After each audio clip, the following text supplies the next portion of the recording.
வேந்தரின் ஒரு நாள் ஒரு பொழுது இரவு செய்திகளுக்காக காவேரி ஜெகநாதன். முதலில் தலைப்புச் செய்திகள்.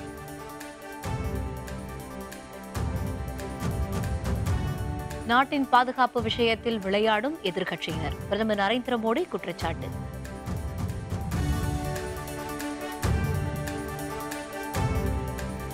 மூன்று நாள் பயணமாக தமிழகம் வந்தார் குடியரசுத் தலைவர். கோவையில் உற்சாக வரவேற்பு.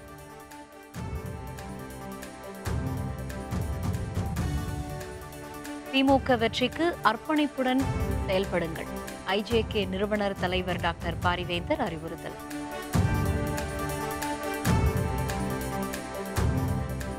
மக்களவைத் தேர்தலில் யாருடன் கூட்டணி? 5ஆம் தேதி தேமுதிக அவசர ஆலோசனை. ஊழல் செய்வதில் இணையும் எதிர்க்கட்சியினர் தம்மை வீழ்த்தவும் ஒன்று சேர்ந்துள்ளதாக பிரதமர் மோடி தெரிவித்துள்ளார். பீகார் மாநிலம் பாட்னாவில் நடைபெற்ற தேர்தல் பிரச்சார கூட்டத்தில் பேசிய அவர், சமீபத்தில் வீரமரணம் அடைந்த தமது தியாகிகளுக்கு தாம் தலைவணங்குவதாக குறிப்பிட்டார். மறைந்த வீரர்களின் குடும்பத்தினருக்கு நாம் அனைவரும் ஆதரவாக இருப்போம் என்று கேட்டுக் கொண்டார். முதலமைச்சர் நிதிஷ்குமார் பீகார் மாநிலத்தை முன்னெடுத்து செல்வதாகவும் வெளிப்படையான ஊழலற்ற நிர்வாகம் நடைபெறுவதாகவும் குறிப்பிட்டார். தங்களது ஆட்சியில் ஊழல் இல்லை என்றும் எதிர்க்கட்சியினர் நாட்டின் பாதுகாப்பு விஷயத்தில் விளையாடுவதாகவும் பிரதமர் கூறினார். தங்களின் இலக்கு நாட்டின் வளர்ச்சியே என்று மோடி கூறினார். ரஃபேல் விமான தாமதத்திற்கு பிறகு மோடி மட்டுமே பொறுப்பு என காங்கிரஸ் தலைவர் ராகுல் காந்தி குற்றம் சாட்டியுள்ளார். ரஃபேல் போர் விமானம் இந்தியாவிடம் தற்பொழுது இருந்திருந்தால் இன்றைய நிலைமையே வேறு, இதை எதிர்க்கட்சிகள் புரிந்து கொண்டிருப்பார்கள் என்று பிரதமர் மோடி தெரிவித்திருந்தார். ரஃபேல் விமானத்தில் எதிர்க்கட்சிகள் செய்த அரசியலால் தான் நமக்கு பாதிப்பு ஏற்பட்டதாக கூறியிருந்தார். பிரதமரின் இந்த கருத்துக்கு ராகுல் காந்தி ட்விட்டரில் இன்று பதிலடி கொடுத்துள்ளார். நீங்கள் 30,000 கோடி ரூபாய் பணத்தை உங்கள் நண்பர் அனில் அம்பானிக்கு கொடுத்துள்ளீர்கள் என்று கூறியுள்ளார். ரஃபேல் போர் விமானம் தாமதத்திற்கு பிரதமர் மோடி மட்டுமே பொறுப்பு என்றும் ராகுல் காந்தி தெரிவித்துள்ளார். தமிழகத்தில் 3 நாள் பயணமாக கோயம்புத்தூர் வந்துள்ள குடியரசுத் தலைவர் ராம்நாத் கோவிந்திற்கு ஆளுநர், அமைச்சர்கள் உற்சாக வரவேற்பு அளித்தனர். தில்லியில் இருந்து தனி விமானம் மூலம் கோவை வந்த குடியரசுத் தலைவரை ஆளுநர் பன்வாரிலால் புரோஹித், அமைச்சர் SP வேலுமணி மற்றும் உயரதிகாரிகள் வரவேற்றனர். இன்றிரவு கோவை விருந்தினர் மாளிகையில் ஓய்வெடுக்கும் குடியரசுத் தலைவர் நாளை காலை சூலூர் விமானப்படை தளத்தில் நடைபெறும் கலர்ஸ் பிரசன்டேஷன் நிகழ்ச்சியில் பங்கேற்கிறார். இதனைத் தொடர்ந்து நாளை மாலை வெள்ளையங்கிரி மலையடிவாரத்தில் உள்ள ஈஷா யோகா மையத்திற்கு செல்லும் அவர் மகா சிவராத்திரி நிகழ்ச்சியை தொடங்கி வைக்கிறார். குடியரசுத் தலைவர் வருகையையொட்டி 3175 காவலர்கள் பாதுகாப்பு பணியில் ஈடுபடுத்தப்பட்டுள்ளனர். மேலும் மேற்கு தொடர்ச்சி மலை பகுதிகளிலும் தீவிர கண்காணிப்பு மேற்கொள்ளப்பட்டுள்ளது.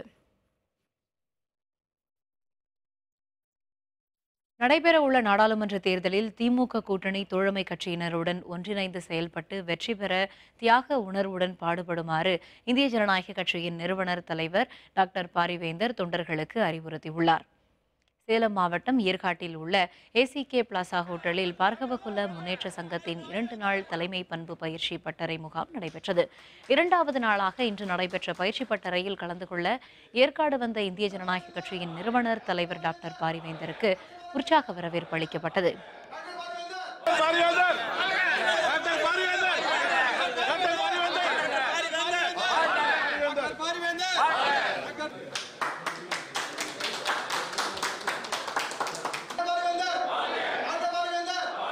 பின்னர் விழாவில் பேசிய டாக்டர் பாரிவேந்தர், சமுதாய பற்று இருந்த போதிலும் தன்னம்பிக்கை மற்றும் விடாமுயற்சியின் காரணமாகவே SRM பல்கலைக்கழகத்தை ஆரம்பித்ததாக கூறினார். இந்திய ஜனநாயக கட்சி ஆரம்பித்த காலத்திலேயே 2011 சட்டப்பேரவை தேர்தலில் அதிமுகவில் 5 சட்டப்பேரவை தொகுதிகளை தர முன்வந்த நிலையிலும் தன்மானத்தின் அடிப்படையில் கூட்டணி சேரவில்லை என்று தெரிவித்தார். குஜராத்தில் நலத்திட்டங்களை நிறைவேற்றி வந்ததால் பிரதமர் மோடியுடன் கடந்த 2014 நாடாளுமன்ற தேர்தலில் கூட்டணி அமைத்து போட்டியிட்டதாக டாக்டர் பாரிவேந்தர் நினைவு கூர்ந்தார். நடைபெறவுள்ள நாடாளுமன்ற தேர்தலில் பொதுக்குழுவில் பெரும்பாலான நிர்வாகிகள் எடுத்த முடிவின் அடிப்படையில் திமுகவில் கூட்டணி அமைத்துள்ளதாக குறிப்பிட்டார். பொதுக்குழுவிலே கூட நீங்கள் எல்லாரும் ஒரே முகமாக பேசுகிறீர்கள். நம்ம திராவிட முன்னேற்ற கழகத்தோடு செலவு இது முழுவதும் கடைசி வரை நான் தவிர்த்து பார்த்தேன். இதை நீங்கள் மட்டும் செஞ்சால் பார்த்தாது. கீழே இருக்கிற ஒன்றிய செயலாளர்கள், இடைத்தலைவர்களுக்கு இந்த மாதிரி செஷனை ஒரு 2-3 நாளில் நீங்கள் முடிக்கணும். ஒவ்வொரு வேறுபடுத்துகிற மனமாற்றத்தைய அந்த உறுதி இருக்கிறதெல்லாம் அதை நீங்கள் அவங்களும் கொண்டு போய் அவர்களுக்கும் ஒன்று சேர்த்து இந்த எந்த வெறியோடு வேலத்தோடு இருக்கிறீர்களோ அதே வேலத்தோடு உங்களோடு ஒத்த கருத்துள்ள ஒவ்வொரு பணியாற்றி பொறுப்பாளர்கள் நடத்தி வருகிறார்கள். திமுக கூட்டணியின் வெற்றிக்காக தோழமை கட்சிகளுடன் ஒன்றிணைந்து செயல்பட்டு இந்திய ஜனநாயக கூட்டணி வெற்றி பெற பாடுபட வேண்டும் என்றும் டாக்டர் பாரிவேந்தர் கூறினார். மனதாலும் உழைப்பாலும் செயல்பட்டு மாற்றத்தை காணும் நோக்குடன் இந்திய ஜனநாயக கட்சி மற்றும் பார்க்கவகுல முன்னேற்ற சங்கத்தினர் பாடுபட வேண்டும் என்றும் டாக்டர் பாரிவேந்தர் கேட்டுக்கொண்டார். இந்த 2 மாதம் என்னுடைய அல்ல, வேந்தர் நிற்கவில்லை, வேந்தர் நாம் நிற்க வைத்தோம். அவர் வெற்றி பெற வைப்பது ஒரு கடமை. அவரை நண்பர்களாக ஏற்றுக்கொள்ள வேண்டும். நான் ஐஜேகே, அவர் டிஎம்கே அப்படின்னு சொல்லி எந்த ஒரு இந்த நேரத்தில் டிஎம்கேவும் அதே போல் ஐஜேகேவும் ஒன்றாகிவிட வேண்டும். எல்லாம் மனதால், உழைப்பால், ஒற்றுமையால், தொடர்ந்து செய்கிற அந்த நிலையால் எல்லாம் ஒன்றாயிடும். பார்கவகுல முன்னேற்ற சங்க மாநில தலைவர் ஆர் சத்யநாதன் தலைமையில் நடைபெற்ற பயிற்சி பட்டறை முகாமில் மாநில பொதுச் செயலர் எஸ் வெங்கடேசன், பொருளாளர் கே ராஜி, துணைத் தலைவர்கள் எஸ் ஜெயராமன், திருஞானம், துணைச் செயலர்கள் கணேச மூப்பனார், கோவை ஜெயராமன், ஆர் ராமன், இந்திய ஜனநாயக கட்சியின் மாநில மகளிர் அணி செயலர் அமுதா ராஜேஸ்வரன் உட்பட 24 மாவட்டங்களைச் சேர்ந்த பொறுப்பாளர்கள் கலந்து கொண்டனர். மக்களவைத் தேர்தலில் யாருடன் கூட்டணி அமைப்பது என்பது குறித்து நாளை மறுநாள் அவசர ஆலோசனைக் கூட்டம் நடைபெறவுள்ளதாக தேமுதிக அறிவித்துள்ளது.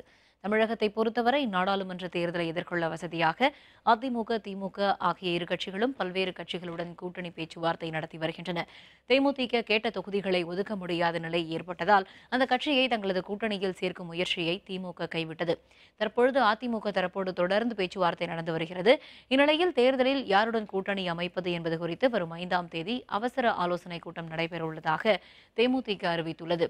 இது தொடர்பாக வெளியான அறிக்கையில் கட்சியின் நிறுவனர் தலைவர் பொதுச் செயலாளர் விஜயகாந்த் தலைமையில் நாளை மறுநாள் காலை 10:30 மணிக்கு கோயம்பேட்டில் உள்ள தேமுதிக தலைமை அலுவலகத்தில் அவசர ஆலோசனைக் கூட்டம் நடைபெறவுள்ளதாக கூறப்பட்டுள்ளது. விங் கமாண்டர் அபிநந்தனுக்கு விலா எலும்பில் காயம் ஏற்பட்டிருப்பது தில்லி ராணுவ மருத்துவமனையில் நடத்திய பரிசோதனையில் தெரியவந்துள்ளது. பாகிஸ்தானிய போர் விமானத்தை விரட்டிச் சென்று அந்நாட்டில் பாராசூட்டுடன் விழுந்ததில் அபிநந்தனுக்கு காயம் ஏற்பட்டிருக்கலாம் என்று மருத்துவர்கள் தெரிவித்துள்ளனர். அபிநந்தன் தரையில் குதித்தபோது பாகிஸ்தானியர்கள் சரமாரியாக தாக்கியதாலும் அவரது முதுகு தண்டுவடத்தின் கீழ்ப்பகுதியில் காயம் ஏற்பட்டிருக்கலாம் என்றும் மருத்துவர்கள் கூறியுள்ளனர்.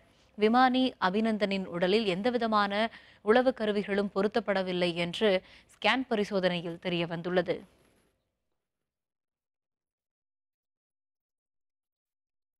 ஜம்மு காஷ்மீர் மாநிலத்தில் பாதுகாப்பு படையினருக்கும் பயங்கரவாதிகளுக்கும் இடையே 56 மணி நேரமாக நடந்த துப்பாக்கிச் சண்டையில் 2 பயங்கரவாதிகள் உட்பட 8 பேர் உயிரிழந்தனர். ஜம்மு காஷ்மீரின் ஹந்த்வாரா பகுதியில் பயங்கரவாதிகள் பதுங்கியிருப்பதாக கிடைத்த தகவலின் பேரில் அங்கு சென்று தேடுதல் வேட்டையில் ஈடுபட்ட வீரர்கள் மீது பயங்கரவாதிகள் தாக்குதல் நடத்தினர். பாதுகாப்பு படையினரும் பதிலடி கொடுத்தனர். தொடர்ந்து 3வது நாளாக பயங்கரவாதிகளுடன் வீரர்கள் துப்பாக்கிச் சண்டை நடத்தினர். குப்வாரா தாக்குதலில் பயங்கரவாதிகள் 2 பேர், சிஆர்பிஎஃப் வீரர்கள் 3 பேர், ஜம்மு காஷ்மீரின் போலீசார் 2 பேர் உட்பட மொத்தம் 8 பேர் உயிரிழந்ததாக காஷ்மீர் காவல் கண்காணிப்பாளர் SP வாணி தெரிவித்துள்ளார். வருகிற மக்களவைத் தேர்தலில் மதசார்பற்ற ஐக்கிய ஜனதா தளம் கட்சி காங்கிரசுடன் கூட்டணி அமைக்கும் என முன்னாள் பிரதமர் தேவகவுடா தெரிவித்துள்ளார். நாடாளுமன்ற தேர்தலில் காங்கிரஸ், பாரதிய ஜனதா ஆகிய 2 பெரிய கட்சிகளுக்கு எதிராக சில மாநில கட்சிகளை ஒன்றிணைத்து 3வது அணியை உருவாக்க ஆந்திர முதல்வர் சந்திரபாபு நாயுடு, மேற்கு வங்க முதல்வர் மம்தா பானர்ஜி ஆகியோர் முயற்சித்தனர். இதற்கு மதசார்பற்ற ஜனதா தளம் கட்சியினர் தலைவரும் முன்னாள் பிரதமருமான தேவகவுடா முன்னர் ஆதரவு தெரிவித்திருந்தார்.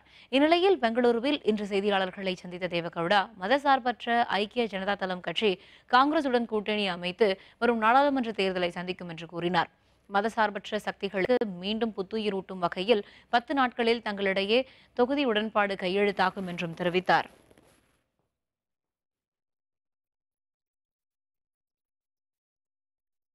உத்தரப்பிரதேசத்தில் வாக்கு வங்கி வைத்துள்ள கட்சிகளின் கூட்டணியில் இடம்பெறாததால் காங்கிரஸ் இம்முறை சிறிய கட்சிகளை தனது அணியில் சேர்க்க திட்டமிட்டுள்ளது.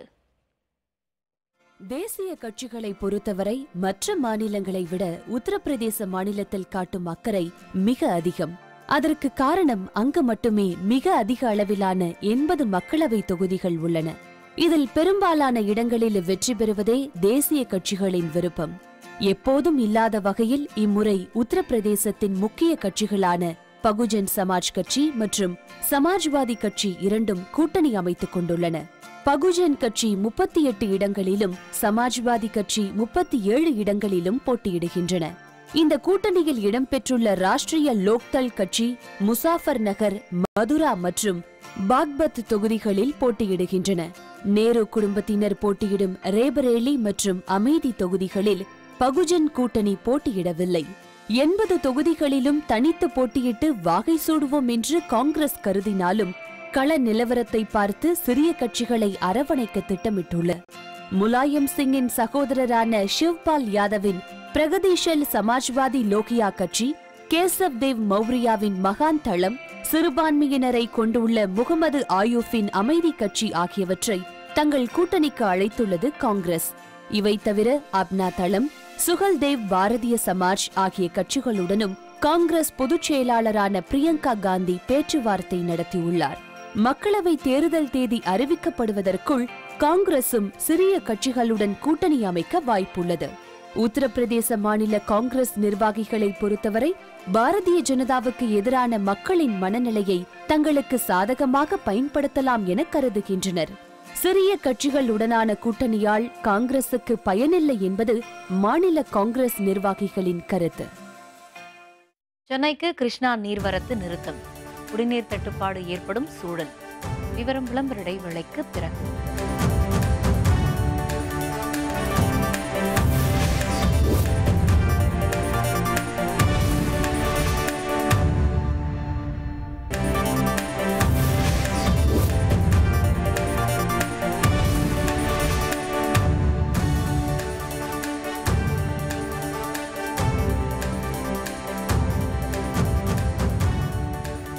செய்திகள் தொடர்கின்றன.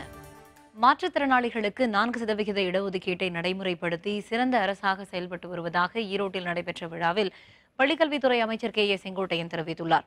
ஈரோடு மாவட்ட ஆட்சியர் அலுவலகத்தில் மாற்றுத்திறனாளிகள் நலத்துறை சார்பில் மாற்றுத்திறனாளிகளுக்கு இருசக்கர மோட்டார் வாகனம், பேட்டரியால் இயங்கும் சிறப்பு சக்கர நாற்காலி உட்பட பல்வேறு நலத்திட்டங்கள் வழங்கும் நிகழ்ச்சி நடைபெற்றது. அமைச்சர்கள் செங்கோட்டையன் மற்றும் கே. சி. கருப்பண்ணன் மற்றும் எம்எல்ஏக்கள் கலந்து கொண்டு 367 மாற்றுத்திறனாளிகளுக்கு 36 லட்சம் ரூபாய் மதிப்பிலான உபகரணப் பொருட்களை வழங்கினார். பின்னர் செய்தியாளர்களுடன் பேசிய அமைச்சர் செங்கோட்டையன், தமிழகத்திலேயே முதன்முறையாக ஈரோட்டில்தான் மாற்றுத்திறனாளிகளுக்கு பேட்டரி மூலம் இயக்கப்படும் சக்கர நாற்காலிகள் வழங்கப்பட்டுள்ளதாக கூறினார். தொடர்ந்து புதிய திட்டங்கள் செயல்படுத்தப்படும் என்றும் அவர் தெரிவித்தார். மாற்றுத்திறனாளிகளுக்காகவே இந்த அரசு புதிய திட்டங்களை கொண்டு வந்து அவருடைய எதிர்கால வாழ்க்கையில் மாற்றுத்திறனாளியுடைய வாழ்க்கை உயர்வதற்கு 4% இட ஒதுக்கீடுகளை வழங்கலாம் என்று ஆணை பிறப்பித்ததே மாண்புமிகு அம்மாவுடைய அரசு என்பதையும் நான் இந்த நேரத்தில் தெரிவித்துக் கொள்கிறேன். அந்த வழியில் நடைபெற்றுக் கொண்டிருக்கிற தமிழக முதலமைச்சர் அந்த பணிகளை சிறப்பான முறையில் நிறைவேற்றி வருகிறார்கள். பேட்டரி மூலமாக இயக்கப்படுகிற வீல்சேர் முதல் கட்டமாகவே நம்முடைய ஈரோடு மாவட்டத்திலே இன்றைக்கு வழங்கப்பட்டிருக்கிறது. இரட்டை இலை வழக்கில் உச்சநீதிமன்றத்தில் விரைவில் மேல்முறையீடு செய்யப்போவதாக அம்மா மக்கள் முன்னேற்றக் கழக துணை பொதுச் செயலர் டிடிவி தினகரன் தெரிவித்துள்ளார். மதுரையில் செய்தியாளர்களுடன் பேசிய அவர், சட்டப்பேரவையில் ஜெயலலிதா படத்தை வைக்கக்கூடாது என கூறியவர்களுடன் அதிமுக கூட்டணி வைத்திருப்பதாக குறிப்பிட்டார். இரட்டை இலை தொடர்பாக தங்களது கோரிக்கையை தேர்தல் ஆணையம் விசாரிக்க வேண்டும் என்று கூறி வழக்கு தொடர்ந்ததாக தெரிவித்தார். மக்களும் ஜெயலலிதாவின் தொண்டர்கள் 95% பேரும் தங்களுடன் இருப்பதாக தினகரன் கூறினார். தேர்தல் ஆணையத்துடைய ஆணை தவறு, அதை திரும்ப நாங்கள் சொன்ன கோரிக்கையெல்லாம் தேர்தல் ஆணையம் விசாரிக்கலைன்னு சொல்லி தான் போட்டோம். திருப்பி சுப்ரீம் கோர்ட்டில் போய் ஃபைல் பண்ணோம். தேர்தலை பாருங்கள், மக்கள் எங்களோட இருக்கிறப்ப, எங்கள் அம்மாவுடைய தொண்டர்கள் 95% பேர் எங்களோட இருக்கிறப்ப நாங்கள் யார்கிட்ட போய் கூட்டணி வைக்கணும்? மக்கள் எங்கள் கூட இருக்காங்க. அதனால் மக்கள் அவங்கள்ட்ட இல்லாததுனால தான் எல்லாம் கூட்டணி தேடி மதியாதார் தலைவாசல் மிதிக்க வேண்டாம்னு சொல்லியிருக்காங்க. அங்கெல்லாம் மிதிச்சிட்டு இருக்காங்க. சென்னை குடிநீர் ஆதாரமாக விளங்கும் கண்டலேறு அணையில் இருந்து திறந்துவிடப்பட்ட கிருஷ்ணா நதி நீர் நிறுத்தப்பட்டுள்ளதால் கோடை காலத்தில் குடிநீர் தட்டுப்பாடு வரும் என்று அஞ்சப்படுகிறது. தெலுங்கு கங்கா ஒப்பந்தத்தின் அடிப்படையில் ஆந்திர அரசு ஆண்டுதோறும் தமிழகத்திற்கு 2 தவணைகளாக 12 டிஎம்சி தண்ணீர் வழங்க வேண்டும். ஜனவரி முதல் ஏப்ரல் மாதம் வரை 4 டிஎம்சி தண்ணீரும் வழங்க வேண்டும் என்ற நிலையில் மிக குறைவாக 0.04 டிஎம்சி தண்ணீர் மட்டுமே வந்தடைந்தது. கடந்த பிப்ரவரி மாதம் 7ஆம் தேதி கண்டலேறு அணையில் இருந்து வினாடிக்கு 2000 கனஅடி நீர் திறந்துவிடப்பட்டது. ஆனால் பூண்டி நீர்த்தேக்கத்திற்கு கடந்த ஒரு மாதமாக 300 கனஅடி வீதம் 360 மில்லியன் கனஅடி தண்ணீர் மட்டுமே வந்தடைந்தது. ஏற்கனவே பருவமழை பொய்த்து போன நிலையில் சென்னைக்கு குடிநீர் வழங்கும் ஏரிகளின் நீர்மட்டம் சரிந்துள்ளது. மன்னார் வளைகுடா கடலில் உள்ள அரிய வகை கடல்வாழ் உயிரினங்களை பாதுகாப்பது குறித்து வனத்துறையினர் பள்ளி மாணவர்களிடம் விழிப்புணர்வு ஏற்படுத்தினார். ராமநாதபுரம் மாவட்டம் துவங்கி தூத்துக்குடி மாவட்டம் வரையிலான மன்னார் வளைகுடா பகுதிகளில் ஏராளமான அரிய வகை கடல்வாழ் உயிரினங்கள் வாழ்ந்து வருகின்றன. மீனவர்களின் தவறான மீன்பிடி மற்றும் இயற்கை பேரிடர், பருவநிலை மாற்றங்களால் அவை அழியக்கூடிய நிலை உருவாகியுள்ளது. இந்த நிலையில் கடல்வாழ் உயிரினங்கள் குறித்து விழிப்புணர்வை ஏற்படுத்தும் வகையில் மண்டபம் வனத்துறையினர் 45 கிலோமீட்டர் தூரம் இருசக்கர வாகனம் மூலம் பொதுமக்கள் மற்றும் சுற்றுலா பயணிகளிடம் விழிப்புணர்வை ஏற்படுத்தினர். அரிய வகை உயிரினங்களை பாதுகாக்க பொதுமக்கள் முன்வருமாறு அவர்கள் கேட்டுக்கொண்டனர். மன்னார் வளைகுடா பகுதியானது அரிய வகை கடல்வாழ் உயிரினங்கள் நிறைந்த ஒரு இடம். ஸோ இதை பற்றியான விழிப்புணர்வை இங்கே இருக்கக்கூடிய மீனவ மக்களுக்கும் சரி, இங்கு சுற்றுலா பயணிகளாக வந்து கொண்டிருக்கின்ற மக்களுக்கும் தெரிவிக்கும் வகையில் மண்டபம் வன உயிரின சரகத்திலிருந்து இந்த தனுஷ்கோடி வரையிலும் ஏறக்குறைய 45 கிலோமீட்டர் வந்து நாங்கள் ஒரு 30 பேர் ஃபாரஸ்ட் ஸ்டாஃப் வந்து பைக் ரேலியில் வந்திருக்கோம். ஸோ வருகின்ற வழியிலே இருக்கக்கூடிய ஒவ்வொரு டூரிஸ்ட்க்கும் வந்து எங்களுடைய அந்த பிரசுரங்களை கொடுத்து இதை பற்றியான விழிப்புணர்வை ஏற்படுத்தி கொண்டிருக்கிறோம். திருச்சி அருகே நடைபெற்ற ஜல்லிக்கட்டு போட்டியை ஆயிரக்கணக்கான பொதுமக்கள் ஆரவாரத்துடன் கண்டுகளித்தனர். திருச்சி மாவட்டம் மணப்பாறை அருகே கல்பாளையத்தான்பட்டியில் புனித அந்தோனியார் கோவில் விழாவை முன்னிட்டு ஜல்லிக்கட்டு போட்டி நடத்தப்பட்டது. இந்த போட்டியில் திண்டுக்கல், மதுரை, சிவகங்கை, புதுக்கோட்டை உள்ளிட்ட பல்வேறு மாவட்டங்களைச் சேர்ந்த 500 காளைகளும் 300க்கும் மேற்பட்ட மாடுபிடி வீரர்களும் கலந்து கொண்டனர். வாடிவாசலில் கோவில் காளையை தொடர்ந்து மற்ற காளைகள் ஒன்றன் பின் ஒன்றாக அவிழ்த்து விடப்பட்டது. களத்தில் சீறி பாய்ந்த காளைகளை வீரர்கள் போட்டி போட்டு அடக்கினர். எனினும் தன்னை அடக்க வந்த வீரர்களை தூக்கி வீசியதுடன் சில காளைகள் வீரர்களை அருகில் கூட நெருங்க விடாமல் விரட்டி அடித்தன. காளைகளை அடக்கிய வீரர்களுக்கும் அடங்க மறுத்த காளைகளின் உரிமையாளர்களுக்கும் பரிசுகள் வழங்கப்பட்டன.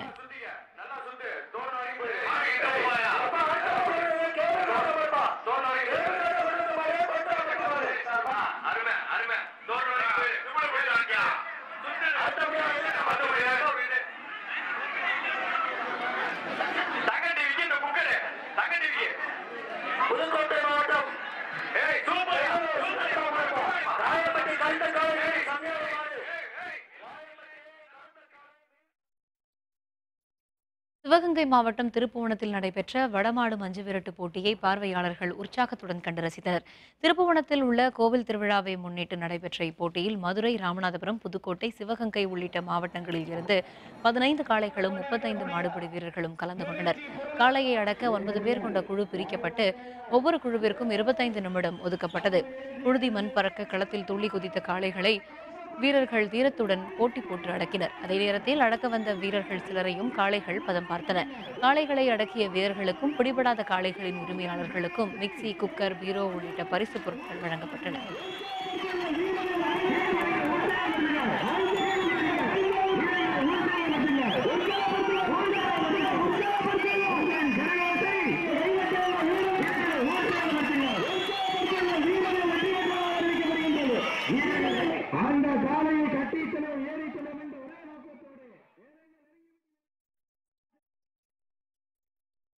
நாகர்கோவிலில் நடைபெற்ற தேசிய அளவிலான நாய்கள் கண்காட்சி பார்வையாளர்களை வெகுவாக கவர்ந்தது.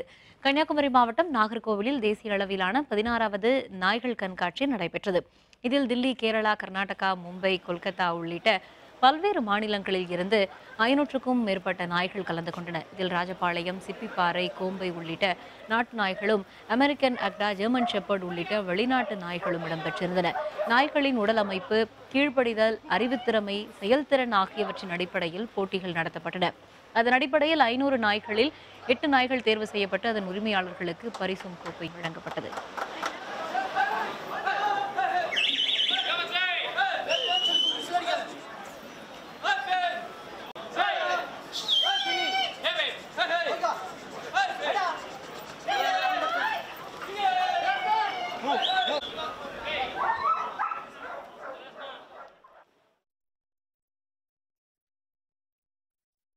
இனி செய்திகளின் தொகுப்பை காணலாம். மேகதாது அணை விவகாரத்தில் இரு மாநில அரசுகளிடையே ஒருங்கிணைப்பு இல்லை என கர்நாடக பொதுப்பணித்துறை அமைச்சர் ரேவண்ணா தெரிவித்துள்ளார். காஞ்சிபுரத்தில் உள்ள காமாட்சி அம்மன் மற்றும் வரதராஜ பெருமாள் கோவில்களில் ரேவண்ணா இன்று சுவாமி தரிசனம் செய்தார். அவரது வருகையை முன்னிட்டு சிறப்பு பூஜைகள் நடத்தப்பட்டன. சுவாமி தரிசனம் முடித்துக் கொண்டு செய்தியாளர்களுடன் பேசிய அவர் ஆண்டுதோறும் தாம் காஞ்சிபுரம் கோவிலுக்கு வருவதாக தெரிவித்தார். புதுச்சேரியில் இளம் பெண் வெட்டி படுகொலை செய்யப்பட்ட சம்பவத்தில் கணவர் உட்பட 9 பேரை காவல்துறையினர் கைது செய்தனர். புதுச்சேரி அருகே உள்ள மடுகரை கிராமத்தில் நேற்று முன்தினம் இளம்பெண் ஒருவர் சரமாரியாக வெட்டி படுகொலை செய்யப்பட்டார். இதுகுறித்து வடகரை காவல்துறையினர் வழக்கு பதிவு செய்து குற்றவாளிகளை தீவிரமாக தேடி வந்தனர். இதையடுத்து கணவரிடம் நடத்திய விசாரணையில் தன்னை விட்டு தனியாக வசித்து வந்ததால் மனைவியை கொலை செய்வதாக ஒப்புக்கொண்டார்.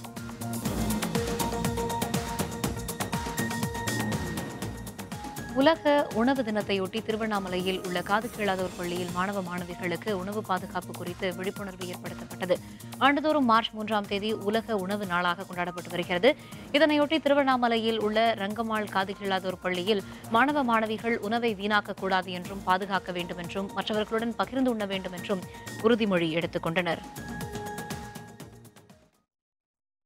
தமிழகம் புதுவையில் மழைக்கு வாய்ப்பு. சென்னை வானிலை ஆய்வு மையம் தகவல். விவரம் விளம்பர இடைவேளைக்கு பிறகு.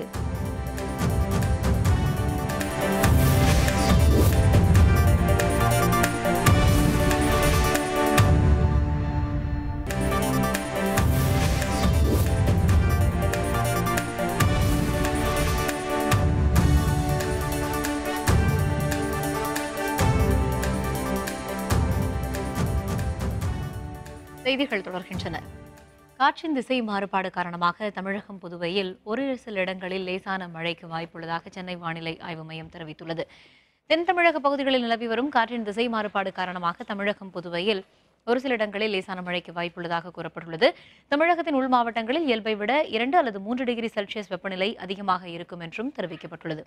சென்னையை பொறுத்தவரை வானம் மேகமூட்டத்துடன் காணப்படும் என்றும் வானிலை ஆய்வு மையம் தெரிவித்துள்ளது. மீண்டும் தலைப்புச் செய்திகள். நாட்டின் பாதுகாப்பு விஷயத்தில் எதிர்க்கட்சியினர் விளையாடுவதாக பிரதமர் நரேந்திர மோடி குற்றம் சாட்டியுள்ளார்.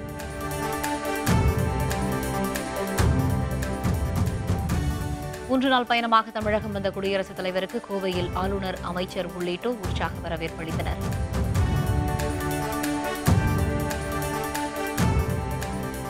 திமுக வெற்றிக்கு அர்ப்பணிப்பு உணர்வுடன் செயல்பட வேண்டுமென தொண்டர்களுக்கு ஐஜேகே நிறுவனர் தலைவர் டாக்டர் பாரிவேந்தர் அறிவுறுத்தியுள்ளார். மக்களவைத் தேர்தலில் யாருடன் கூட்டணி அமைப்பது என வருகிற 5ஆம் தேதி தேமுதிக அவசர ஆலோசனை நடத்த உள்ளது.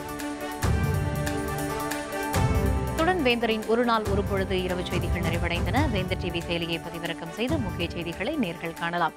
மீண்டும் இரவு 8:30 மணிக்கு வேர்ல்ட் ரவுண்ட் அப் செய்தியில் சந்திப்போம். வணக்கம்.